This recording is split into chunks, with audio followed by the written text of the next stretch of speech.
the staple of consistency within the AFC North, that's the Pittsburgh Steelers. 17 years under Mike Tomlin, never a losing record, never less than 8 wins. You add Patrick Queen there over from your division rival. You take a look at that offensive line, which does have some question marks, but still a decent wide receiving core that they have, a running game that has Najee Harris, and a quarterback that's been there, done that.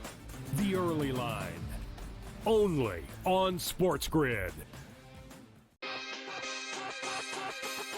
Where are you at in terms of a starting lineup? What you want to see from Team USA? I think he'll get guys involved, and then there's your lockdown defender at the point guard, the point of attack, right? I do like Curry. I would then go with Ant. I like Ant over Booker. I think if you look at the way the Canada game was, they looked kind of slow starting, and then they kind of got rolling. Game time decisions, only on SportsGrid. He talked about Major League Baseball and its rule, or actually its relationship with sports betting and gambling. Integrity is the foremost concern, and a lot of people are questioning that given all the scandals, right? There's Mercado, there's Pat Hoberg, one of the best umpires in MLB, suspended right now. We don't exactly know what he did, but he's been disciplined, and he hasn't umpired a game this year. Newswire, only on SportsGrid. The Bostonian versus the Book. Your mustache is falling. Mustache is falling off. It's got to go. Ski's got another strikeout that I don't want to take. As soon as I take it off, they're going to give up a run. I'm trying to keep it on until he comes out of the game. It's all over the place. Come on. I'm superstitious. He's got 10. He's got 10 Ks. He's cruising. Wow. They pulled Skeens, by the way. Yeah, they pulled him. Yeah. Okay. Yeah. The Bostonian versus the Book. Ferrall has taken over. Let's go. It's Ferrall. Coast to coast. Steaks, chicks, stacks. You and I are going to make a lot of money. It's Ferrall. Coast to coast.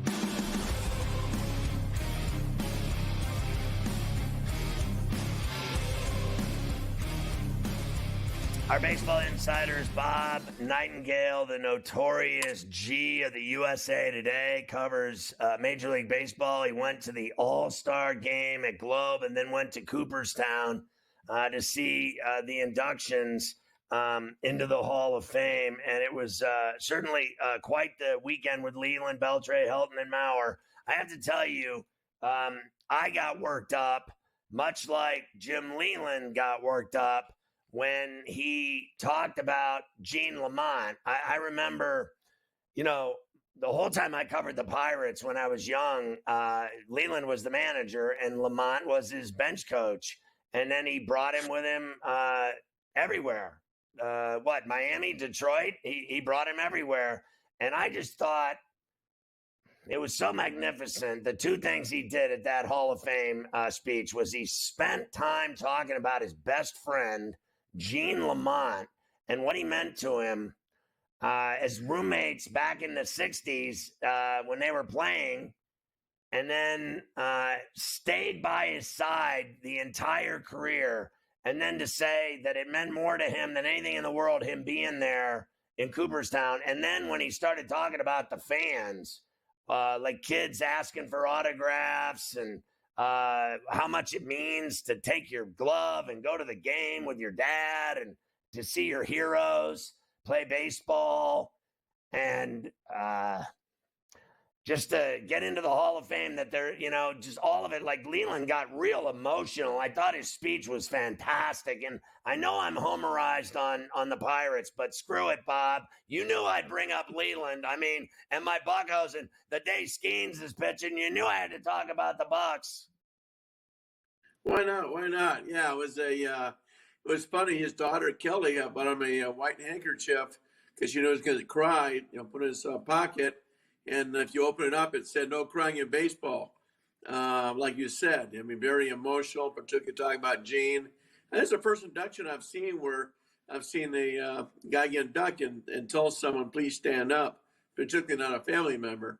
So, I think Gene was getting more emotional than Jim was during that speech. And, of course, Jim had a great line when he said, 2 weeks after he gets elected, walks his wife, Katie, down to the coffee shop and said, Katie, you ever think in your wildest dreams I'd be elected to the Hall of Fame? And Katie says, Jim, you've never been in my wildest dreams. That is awesome. How about your boy?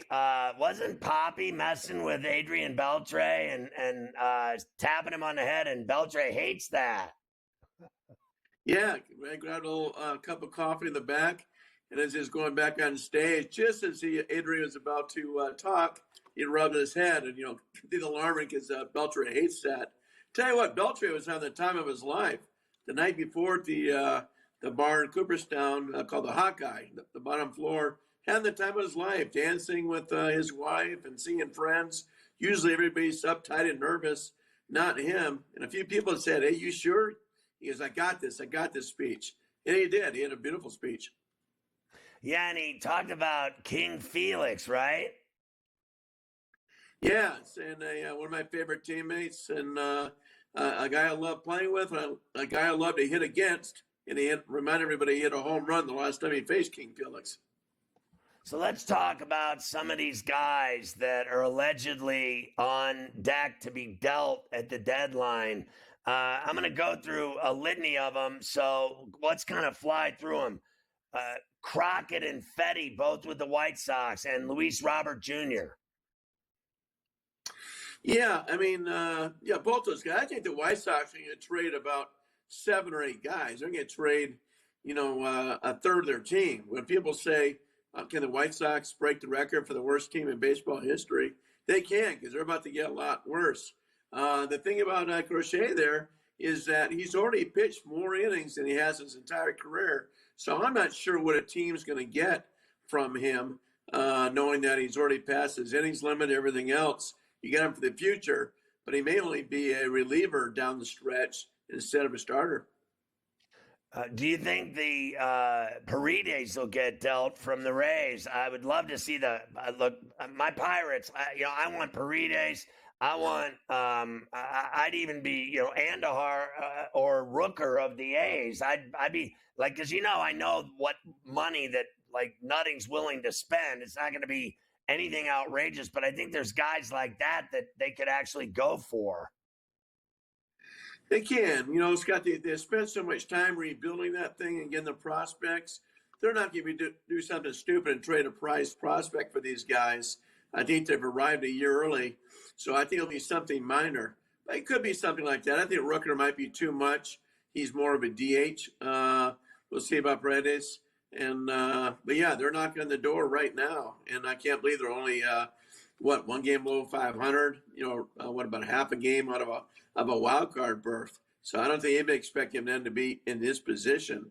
They're kind of gearing for 2025, but it's come early. Do you think Tyone's price is fair? To me, it's not that bad at $18 million per for the next 2 years. A contender that's missing a piece would be willing to go that route, wouldn't they? I would think so. Not sure the Cubs want to trade him with the division because the Cubs still want to contend next year, at least for a playoff berth.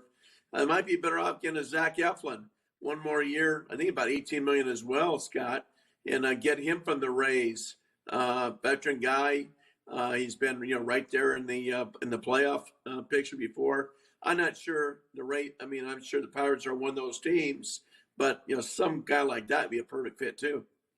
So I was surprised at the way the Red Sox were playing going into the break. They were 4.5 out of first, and the Orioles. They were in a wild card, and then they imploded at Chavez Ravine. And then last night was disgusting how they led by 2 runs in the 10th, and then a run in the 12th, and they still lost to, I think, the worst team in baseball. What's happening to them? This isn't good, the start of their second half. It's not. They've got, they overachieved the first half. I don't think people thought they were that good. We'll see what happens. I think they may do a little mixing and matching at the trade deadline. Trade off some pieces like a Kenley Jansen and some veterans that aren't part of their future, and then turn around and still try to trade for some guys to help them. So I think they're going to try their best to kind of thread the needle, which is very hard to do. But I don't think there's something that's just going to sit back and say, we're going for this thing. Well, how great do you think that a wild card is in the National League with the fact that, I mean, the Pirates can catch the Cardinals tonight, literally, if Skeens beats them, and he already beat them once. He's going up against Lynn tonight. They're only a half game behind the Mets, and the Padres, Diamondbacks, Cubs, Giants, and Reds, even Nats are all within 4.5 games. It's not that many games. No, a lot of mediocrity. None of those teams are that good. It's wide open. I like the Diamondbacks, and they got a lot of guys coming back with Merrill Kelly, Eduardo Rodriguez, Montgomery, supposed to pitch tonight, Jordan Montgomery. St. Louis, they're going to be very aggressive trying to get a veteran starter. I think those two teams get 2 of those 3 spots. We'll see who gets that third one. Yeah, I mean, the Diamondbacks, when you look at the way they've been playing and the way Texas has been playing, they were in the World Series. The Diamondbacks have been certainly doing better than the Rangers. Yeah, and here comes the Rangers. I mean, Seattle has let up here. They coughed up that 10-game lead, the fastest in baseball history. Now here we are. The Rangers are just 4 games out behind the Astros or Mariners. So they're right there. And I think what both those teams did a year ago, Diamondbacks and Rangers, give everybody hope. You just get in the playoffs, no matter what, you got a shot to go a long, long way. All right, Bob. Great stuff. Always a pleasure talking baseball with you. We'll see you again real soon on Coast to Coast. Thank you, my man. Great job at Cooperstown.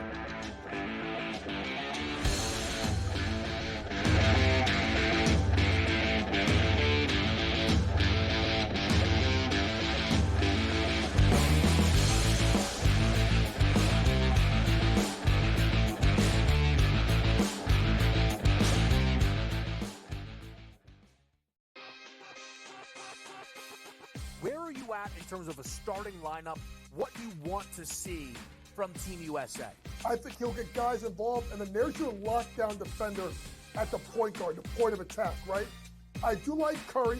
I would then go with Ant. I like Ant over Booker. I think if you look at the way the Canada game was, they looked kind of slow starting, and then they kind of got rolling. Game time decisions. Only on SportsGrid. The staple of consistency within the AFC North, that's the Pittsburgh Steelers. 17 years under Mike Tomlin, never a losing record, never less than 8 wins. You add Patrick Queen there over from your division rival. You take a look at that offensive line, which does have some question marks, but still a decent wide receiving core that they have, a running game that has Najee Harris, and a quarterback that's been there, done that. The early line. Only on SportsGrid. Next up, it's Tampa, who was very impressive last year with Baker Mayfield, Evans. They hooked up a ton, and they've already shown what they can do, but they're picking this team, the Falcons, over them. Explain that to me. Baker Mayfield's back. Mike Evans is back.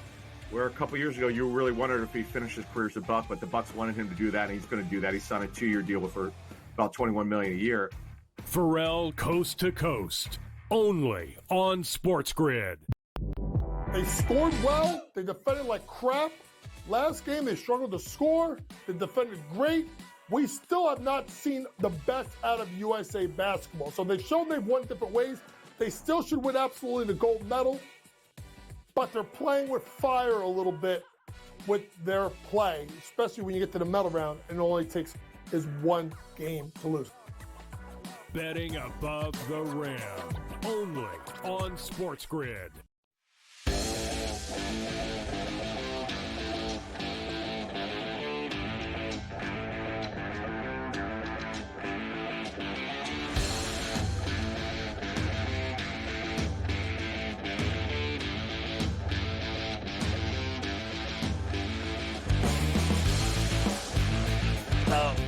The thing that irritated me about that Aaron Rodgers story that I sent you today was that list, those rankings were based on the top 100 players for this year based off of last year, not based off of their career or their stats of their entirety of their career. It was based on last year. How in God's name did Aaron Rodgers make that list when he had 4 snaps? That's the biggest problem with this stuff, and this is another thing that gets everybody all fired up. This is how you also know it's training camp time.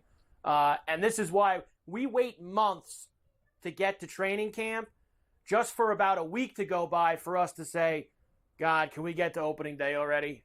Because of stuff like this, these nonsense lists that they put out every year, the NFL's top 100 players, which forever since they started doing this, as you said, is based off of last year going into this year. That's it. How'd you play last year?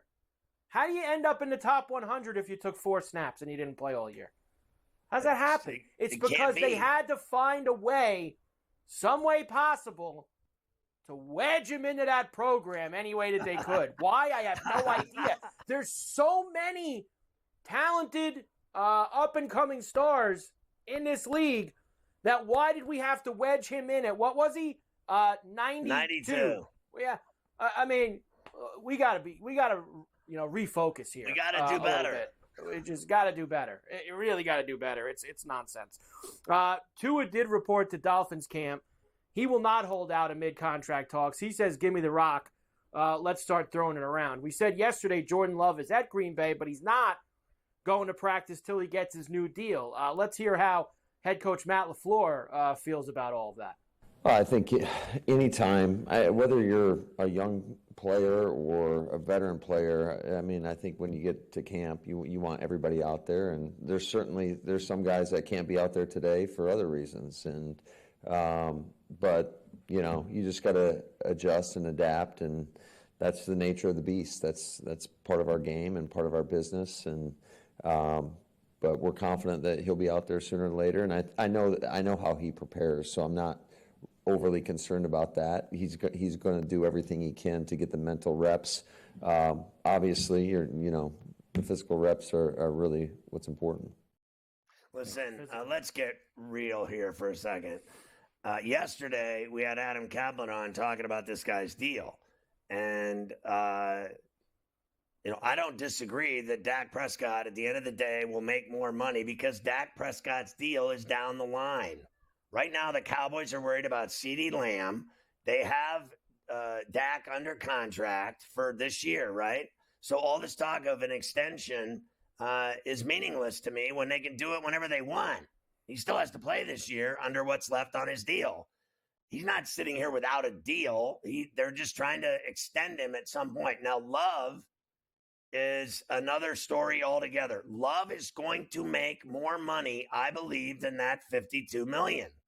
They are going to be forced to make him the highest paid player in the NFL any day now. He will be the highest paid player in the NFL within days because they have no other choice, and nor do they want another choice. He is a very talented young quarterback. He's a star player. He showed how good he can be in the postseason. He destroyed the Cowboys, and then he lost to the Niners by 3. He's getting a bag, ton of money, and all I know is he's set for life, and it's happening any day now. And LaFleur knows it.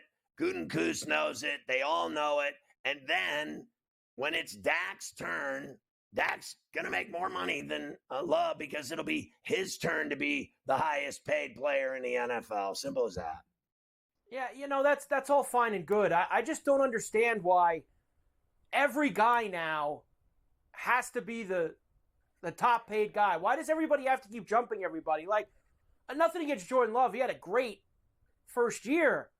Why does he should he be the top paid quarterback in the NFL? Like, what? Can we have more than one great year before we have to pay him like that? Like, Herbert 52, Jackson 52, Hurts 51, Burrow 55, Lawrence 55. We yelled about Trevor Lawrence. He shouldn't be the top paid quarterback in the NFL, but like, why does he got to be the top? Why can't he get like 49 or 50? And what did they give Lawrence? Lawrence makes 55. So he said yesterday that he'll get 52, and I don't believe that. I think he's going to get the same thing Lawrence got at least, or more.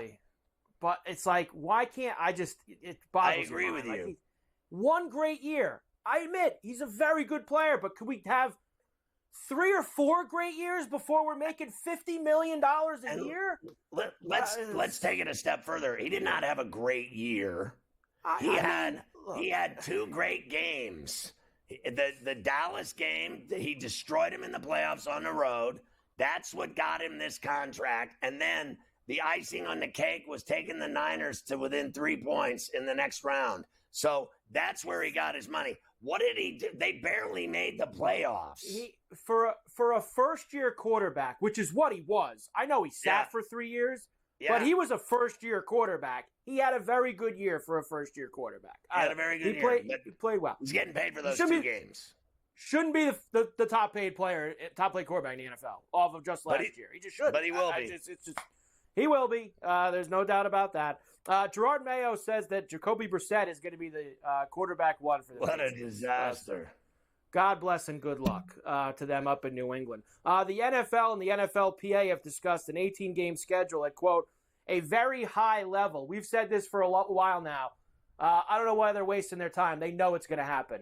So just do it already. You know it's going to happen. So just agree to it. Well, I think it's a major mistake, and I think that the players' own union is screwing them here by knowing that it's going to be inevitable. I think that they can't even play now 17 games without crippling injuries from, let's face it, week 9 until the end of the Super Bowl. And the Super Bowl is predicated on who's the healthiest team going into the game that you wait 2 weeks for. And another week of games in the NFL just means more injuries and more problems.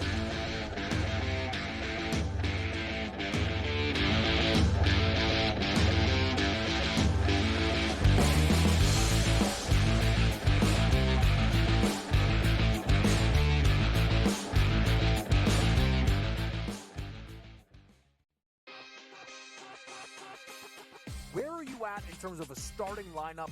What you want to see from Team USA? I think he'll get guys involved, and then there's your lockdown defender at the point guard, the point of attack, right? I do like Curry. I would then go with Ant. I like Ant over Booker. I think if you look at the way the Canada game was, they looked kind of slow starting, and then they kind of got rolling. Game time decisions. Only on SportsGrid. The staple of consistency within the AFC North, that's the Pittsburgh Steelers. 17 years under Mike Tomlin, never a losing record, never less than 8 wins. You add Patrick Queen there over from your division rival. You take a look at that offensive line, which does have some question marks, but still a decent wide receiving core that they have, a running game that has Najee Harris, and a quarterback that's been there, done that. The early line. Only on SportsGrid. Next up is Tampa, who was very impressive last year with Baker Mayfield, Evans. They hooked up a ton, and they've already shown what they can do, but they're picking this team, the Falcons, over them. Explain that to me. Baker Mayfield's back. Mike Evans is back. Where a couple years ago, you really wondered if he finished his career as a Buck, but the Bucks wanted him to do that, and he's going to do that. He signed a 2-year deal for about $21 million a year. Ferrall coast to coast. Only on SportsGrid. They scored well. They defended like crap. Last game, they struggled to score. They defended great. We still have not seen the best out of USA basketball. So they've shown they've won different ways. They still should win absolutely the gold medal. But they're playing with fire a little bit with their play, especially when you get to the medal round and it only takes is one game to lose. Betting above the rim. Only on SportsGrid.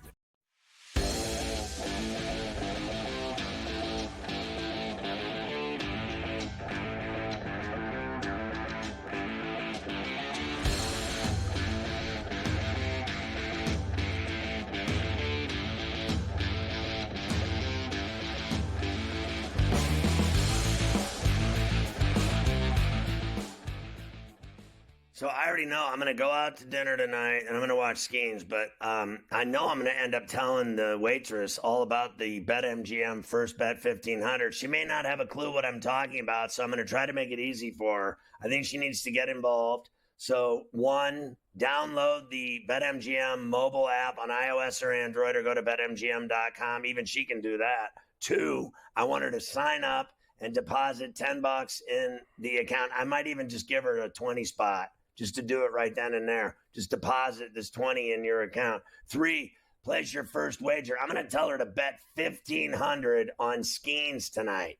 Now, let's say Skeens loses that game to the Cardinals, God forbid. Then 4, after that bet is finalized and he lost, let's say hypothetically, even though that won't happen, let's say it did happen and he lost, then immediately BetMGM's going to put $1,500 in bonus bets in her new account, and she's going to be off and running.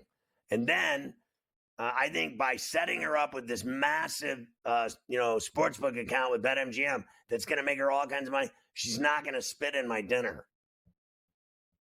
Well, nobody wants that. That's for sure. Nobody wants to get spit in their dinner. That's just not something you want. It's frowned on upon a Tuesday locally. night in the summer. Very much frowned upon here. A few other NFL things for you. Of course, we have a few old faces in new places. None more than Derrick Henry, who is now in Baltimore with the Ravens. Henry said yesterday, Scotty, that he went there to do one thing and one thing only. That is win a Super Bowl. He is loving his time in Baltimore so far. It was everything that I imagined. The work here, the culture, the brotherhood that they have. Grateful to be here. Excited for the opportunity. Putting the work in now in training camp, just so the things that we want to happen will happen, but not getting to like any possibilities or making any predictions. Just put the work in now and then let it all come together when it's time to suit up and we'll get some dubs. Yeah, that's great. You got King Henry. Patrick Queen went to the Steelers, so there you go. That's bigger. That's bigger. That old man, King Henry, compared to Patrick Queen leaving for the Steelers. I'll tell you what, we'll see you soon. And Patrick Queen is going to run you over. I gotta look. I'm sure Patrick Queen will take care of business when they play the Steelers. I got a feeling he's going to have, watching the way they use running backs the last few years, and now they got like a really good one. I got a feeling Henry's going to have a big year in Baltimore. As long as he stays healthy. Scotty, he could have a big year in Baltimore. I don't know, he disappeared in Tennessee last year. Just completely disappeared. I think that honestly, I think that things just went bad all around. The offense changed. I watched a lot of those games, and they just really didn't use him the same way. So we'll see how Baltimore I'm wishing gets ill will on him and all other Ravens. You got to remember, he plays for the Ravens now, so he's automatically in the bad pile for you. So anything with Derrick Henry is now no good because he's in Baltimore, which I understand. Minnesota is going to have themselves a little bit of a quarterback competition. They signed Sam Darnold in the offseason. They drafted J.J. McCarthy in the first round. Here is head coach Kevin O'Connell. Sounds like Darnold has the job to start. I believe I said, at the end of spring, Sam was, the number one quarterback. He had taken a lot of the reps and most of the reps with the ones. And Sam had a great spring. J.J. came in here after being drafted and had a really productive spring as well. So really my message to those guys is I want a really competitive situation. Sam will, obviously be, taking the majority of his reps with that first group, but I think you'll see JJ maybe get some as well, but also it's about the quality and as much as the volume of those reps throughout camp to really kind of continue to holistically attack this quarterback development program and process for JJ while also knowing that doesn't mean the expectation is that Sam doesn't have a process either. We've got individualized plans for all of our guys. Listen, here's the deal. Sam Darnold sucks. And eventually, J.J. McCarthy will be their quarterback. I mean, they're going to put up with Darnold until he does his normal losing. And once he starts losing, that'll be the end of him. That is precisely what will happen. All right, we'll come back.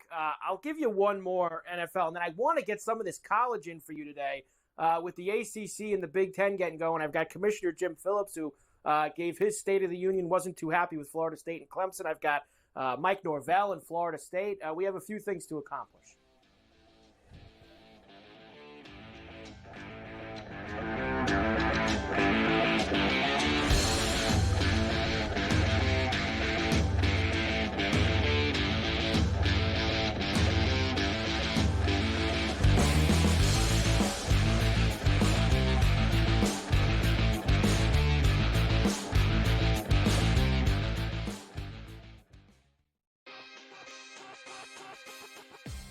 you at in terms of a starting lineup?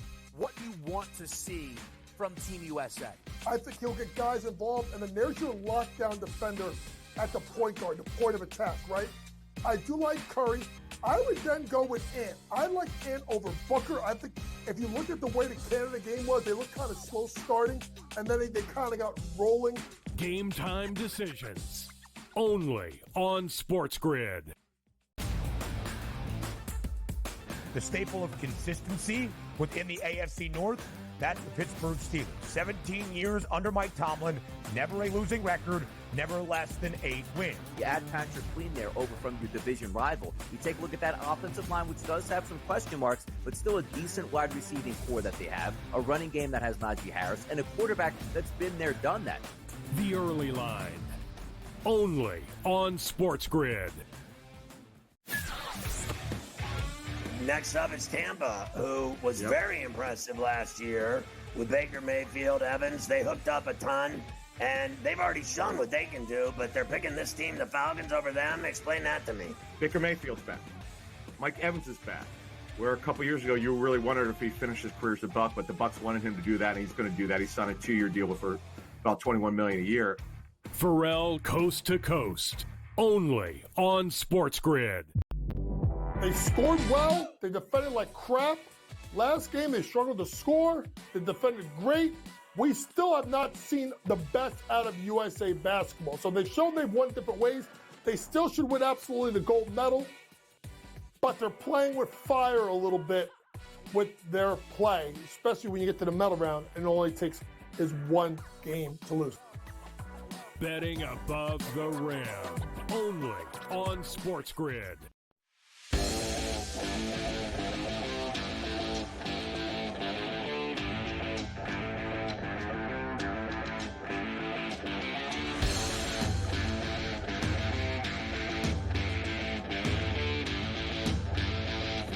All right, Carver High, what is happening with Joey Silk?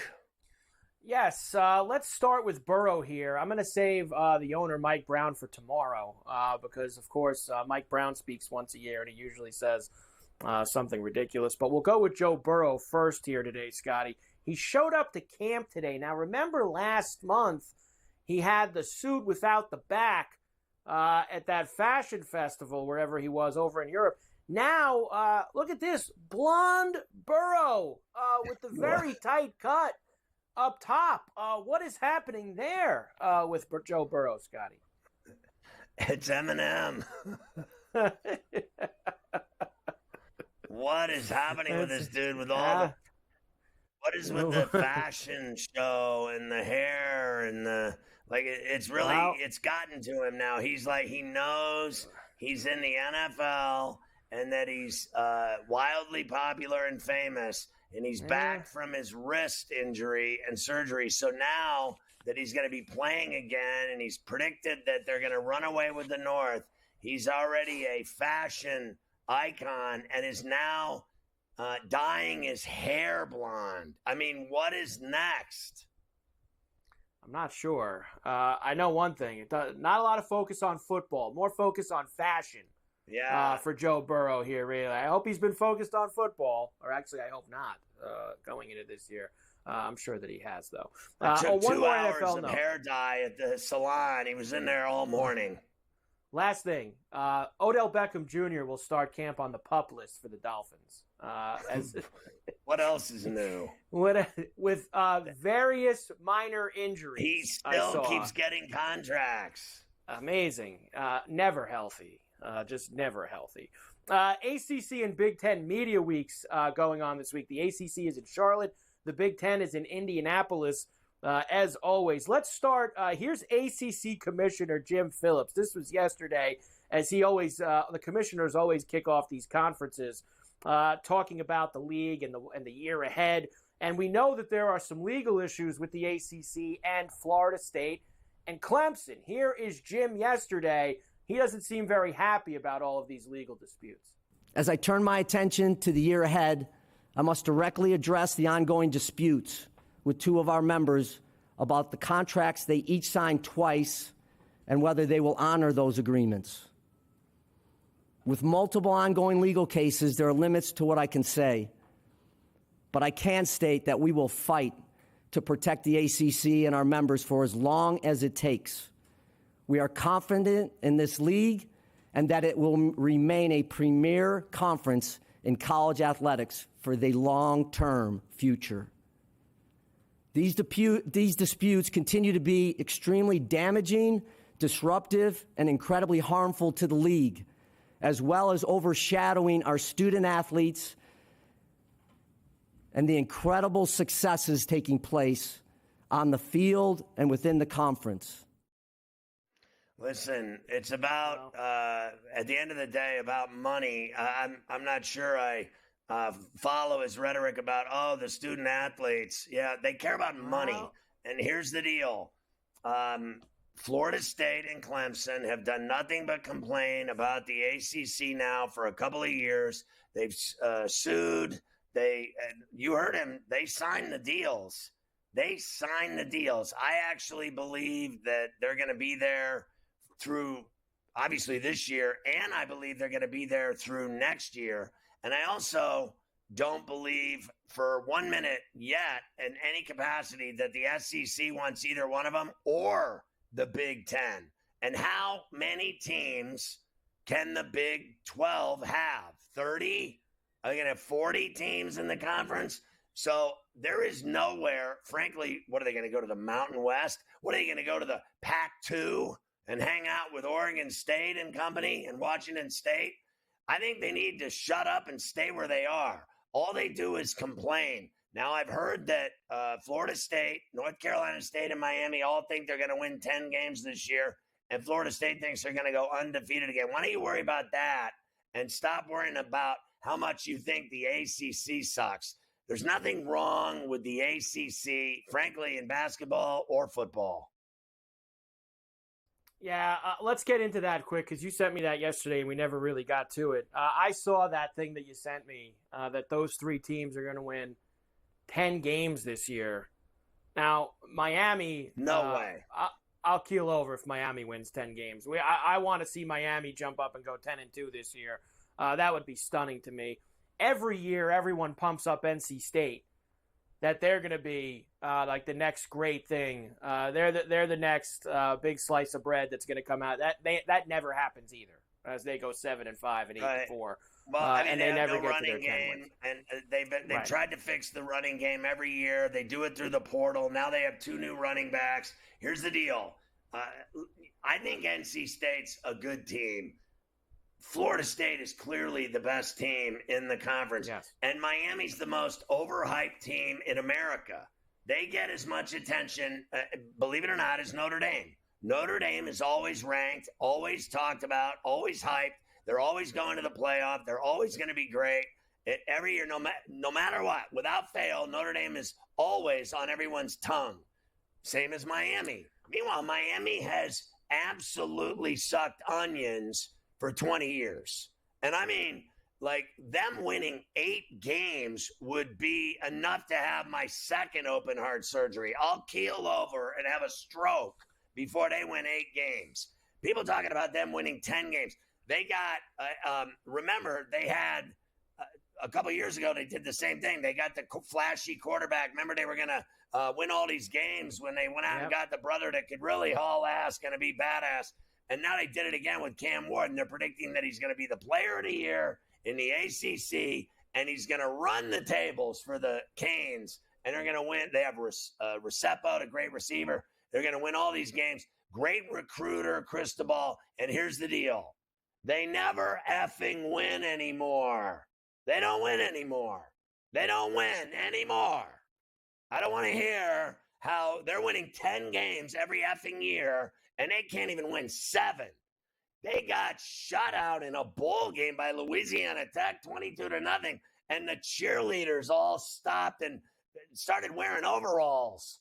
I mean, honest to Christ, they're so awful. I'm so sick of hearing about my Miami Canes, who I love in football my whole life. They suck. Sick of hearing about how goddamn good they are when they never win anymore. Sick and tired of it. God doesn't even like Miami anymore, and he never did. He always liked the Catholics. I will say, looking at their schedule, it's very manageable. They have a manageable schedule this year. That's a win. That's a win. And because really, you see, the thing is, the toughest game they play is Florida State. But, they always lose to Georgia Tech, right? It seems like they lose to Duke or Georgia Tech every year. They lose one of those two games. They're playing Florida this year to start the season in the swamp. I know Florida's not great, but they could lose that game, no doubt. They play USF, Va Tech. They got to go to Cal. How about Cal and Stanford making 3 or 4 trips east every year now in that conference, which is just this is wild. It hasn't really hit me yet. At least they stink worse than Miami. They do. They stink worse than Miami. But the Florida State Seminoles Miami Redhawks are better than the Miami Canes. Like to see that matchup. The Big Ten preseason. They'll win it. They'll win that MAC. Watch. Miami Canes aren't winning anything. Ohio State and Oregon are the top teams in the Big Ten preseason media poll. I will tell you, we're going to have a lot of Big Ten tomorrow. Look at that. It seems like that's like the whole NFL. Look how many teams are in the Big Ten now. I mean, God, it's like 18 teams in the Big Ten. Ohio State's going to go out to Outson Stadium in Eugene and find out the hard way about the smell of marijuana and losing at that stadium.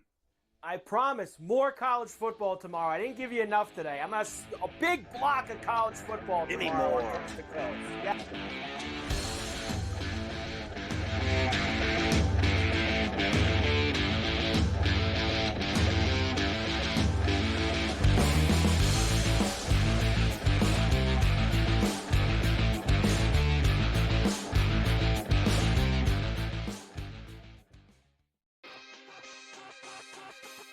Where are you at in terms of a starting lineup, what you want to see from Team USA?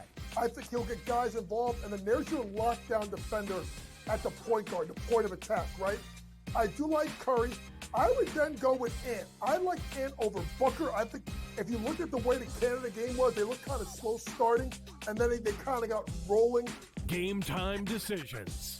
Only on SportsGrid. The staple of consistency within the AFC North, that's the Pittsburgh Steelers. 17 years under Mike Tomlin, never a losing record, never less than 8 wins. You add Patrick Queen there over from your division rival. You take a look at that offensive line, which does have some question marks, but still a decent wide receiving core that they have, a running game that has Najee Harris, and a quarterback that's been there, done that. The early line. Only on SportsGrid. Next up is Tampa, who was very impressive last year with Baker Mayfield, Evans. They hooked up a ton, and they've already shown what they can do, but they're picking this team, the Falcons, over them. Explain that to me. Baker Mayfield's back. Mike Evans is back. Where a couple years ago, you really wondered if he finished his career as a Buck, but the Bucks wanted him to do that, and he's going to do that. He signed a 2-year deal for about $21 million a year. Ferrall coast to coast. Only on SportsGrid. They scored well. They defended like crap. Last game, they struggled to score. They defended great. We still have not seen the best out of USA basketball. So they've shown they've won different ways. They still should win absolutely the gold medal. But they're playing with fire a little bit with their play, especially when you get to the medal round and it only takes is one game to lose. Betting above the rim. Only on SportsGrid.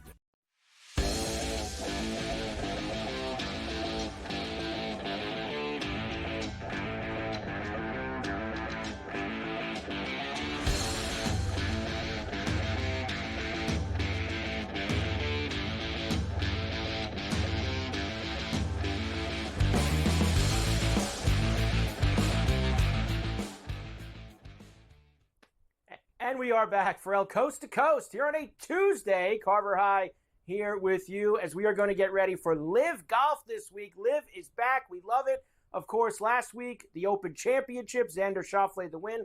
Lots of LIV guys doing well again in that event. And now they stay on tour, of course. This is nice. 3 weeks in a row, these guys are actually playing. They were in Spain, then they go to the Open. Now to the United Kingdom. I'm used to saying London for LIV when they are over there, but that is not going to be the case this year. Brady Cannon is with me every time we discuss LIV Golf, and me and Brady have been we've been pretty hot with the LIV, Brady. We've done a nice job, both of us coming off Sergio in Andalusia a couple weeks ago. We've had Ortiz, we've had a bunch of guys come through for us here, so it's been a lot of fun. Let's start with this, Brady.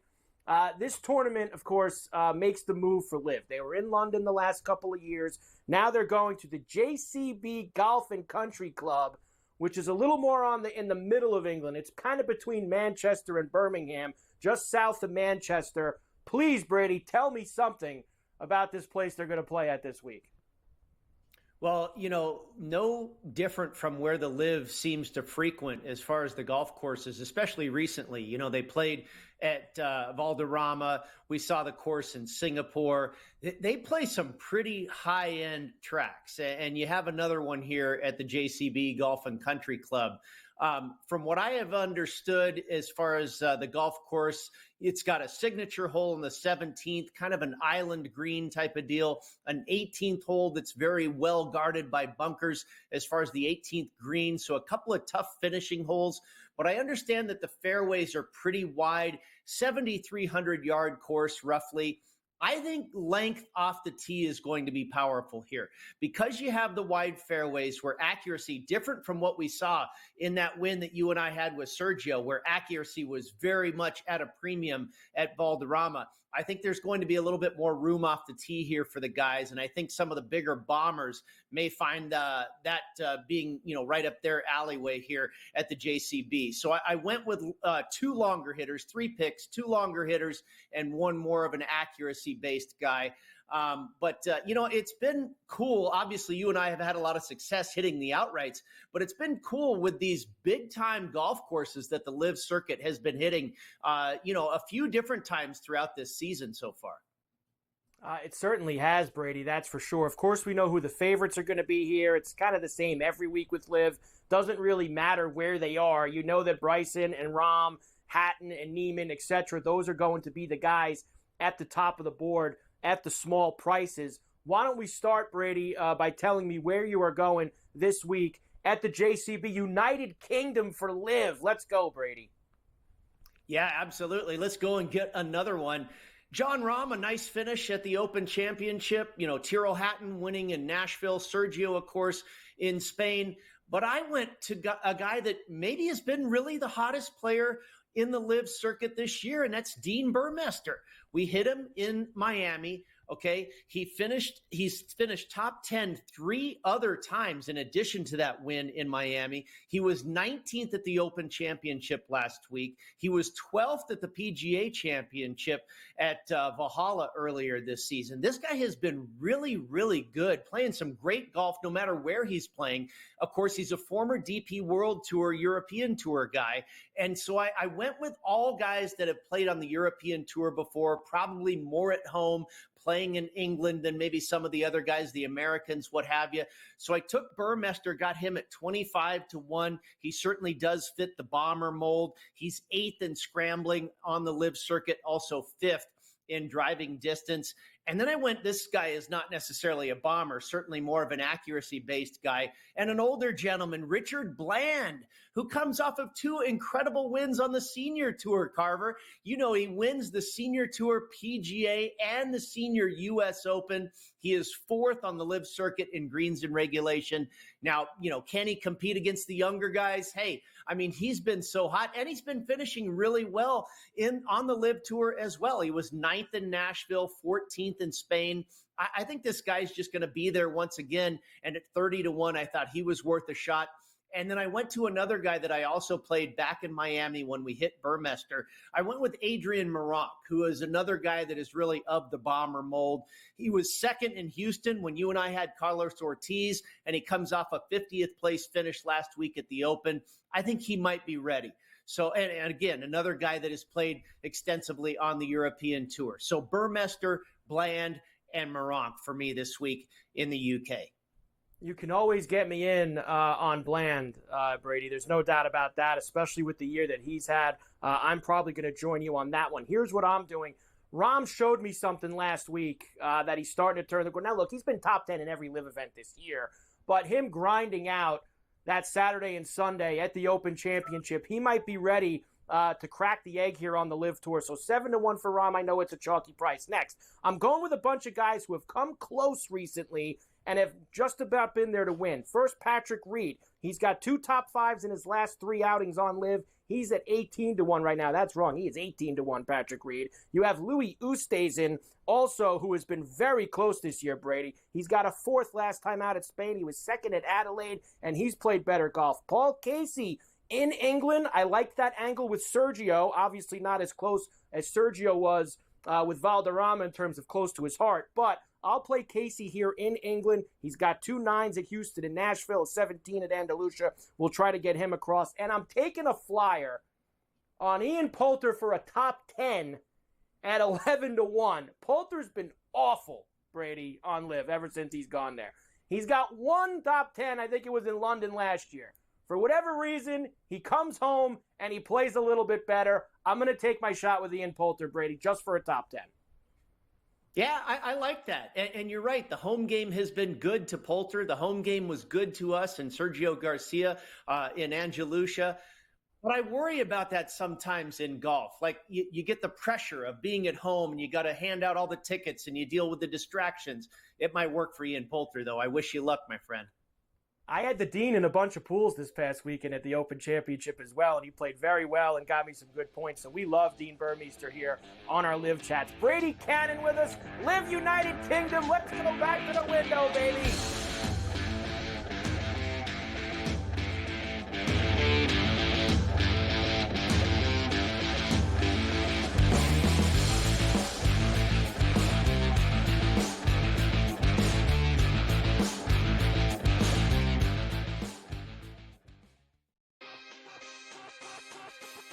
Where are you at in terms of a starting lineup, what you want to see from Team USA? I think he'll get guys involved, and then there's your lockdown defender at the point guard, the point of attack, right? I do like Curry. I would then go with Ant. I like Ant over Booker. I think if you look at the way the Canada game was, they looked kind of slow starting, and then they kind of got rolling. Game time decisions. Only on SportsGrid. The staple of consistency within the AFC North, that's the Pittsburgh Steelers. 17 years under Mike Tomlin, never a losing record, never less than 8 wins. You add Patrick Queen there over from your division rival. You take a look at that offensive line, which does have some question marks, but still a decent wide receiving core that they have, a running game that has Najee Harris, and a quarterback that's been there, done that. The early line. Only on SportsGrid. Next up is Tampa, who was very impressive last year with Baker Mayfield, Evans. They hooked up a ton, and they've already shown what they can do, but they're picking this team, the Falcons, over them. Explain that to me. Baker Mayfield's back. Mike Evans is back. Where a couple years ago, you really wondered if he finished his career as a Buck, but the Bucks wanted him to do that, and he's going to do that. He signed a 2-year deal for about $21 million a year. Ferrall coast to coast. Only on SportsGrid. They scored well. They defended like crap. Last game, they struggled to score. They defended great. We still have not seen the best out of USA basketball. So they've shown they've won different ways. They still should win absolutely the gold medal. But they're playing with fire a little bit with their play, especially when you get to the medal round and it only takes is 1 game to lose. Betting above the rim. Only on SportsGrid.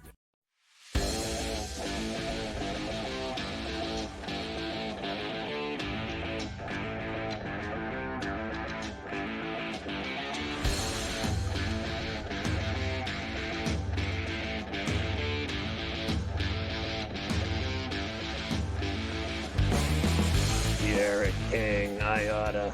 Don't get me started, Carver High. I just paced for 10 minutes after that Miami rant, and I remember De'Ara King. Remember, he was going to be the savior too, but Yeah. I do think Cam Ward's better than him. I know you love leftovers. Yeah, let's do it. Probably the biggest news to come out of the start of Big Ten Media Days in Indianapolis. Wisconsin, the latest Big Ten team that's going to start selling beer at their games. Alcohol at Camp Randall. Look out. Ex-Michigan staffer Connor Stallions to tell his side of the sign-stealing scandal in a new Netflix show that is going to come out in a couple of weeks. So you'll get his side of the story. Hockey. Columbus hires Dean Avison as their new head coach. This is what me and you usually like to call the stale bread retread hire in the NHL. Dean did such a good job in Minnesota a couple years ago that they whacked him, but now Columbus is going to go hire him. So there you go with that. Calgary breaks ground on the new arena called Scotia Place, so that we're getting closer to the end of the world-famous Saddle Dome, Scotty. We're getting closer to the end. It needs to close. It needs to close. It's super old, but the new one is really spanky. And one other thing on Waddell hired Everson. Imagine going from the Canes and Brindamore to that. Oh, yeah, that's a big difference. T-Bud wants to fight Canelo to cement his boxing legacy. He has a problem, though. Canelo's finalizing a deal to fight Edgar Berlanga in September. Who is he going to fight in September? Edgar Berlanga? Eddie Berlanga. Where do they find these guys? Like, honestly.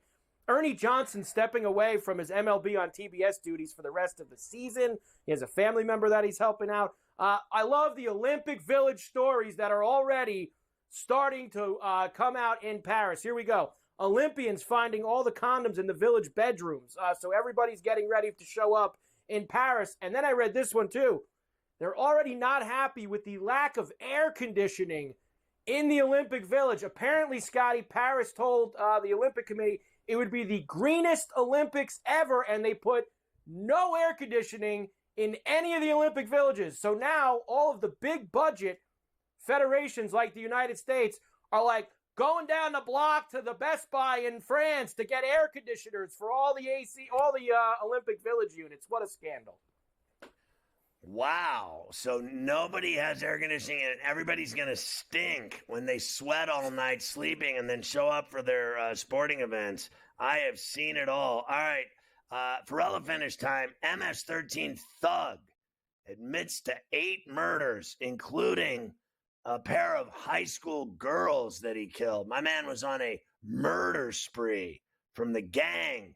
The MS-13, they mean business. Times Square chaos sees 3 slashed and 1 pepper sprayed and another one bitten in just 4 hours. Come to Times Square to see New York City and be bitten by someone. Honestly, Nick Cage's son Weston arrested on a charge of assault with a deadly weapon. Nick Cage still making movies. Sons complain and claim that a New York nursing home wrongly declared their 82-year-old mom dead and stuffed her in a body bag for 2 hours. The old bag was still alive. That is awesome. She unzipped the body bag and came creeping out of it, much to the surprise of doctors and staff members. New York City DJ called Mr. Cool beaten to death for taking an item from his housemate's refrigerator. The killer is still on the loose looking for the killer of Mr. Cool. A shark sighting shut down a New York City beach as drone video shows the predators lurking below the surface. I always recommend to Carver High, do not go in the water. And remember, the people that say, I just go in up to my knees. That's all they need is you to be in up to your knees for you to be their dinner.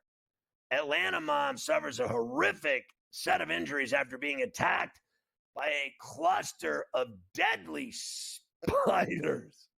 One night, I was bitten by a recluse spider in my eye when I was doing morning drive at WNEW New York.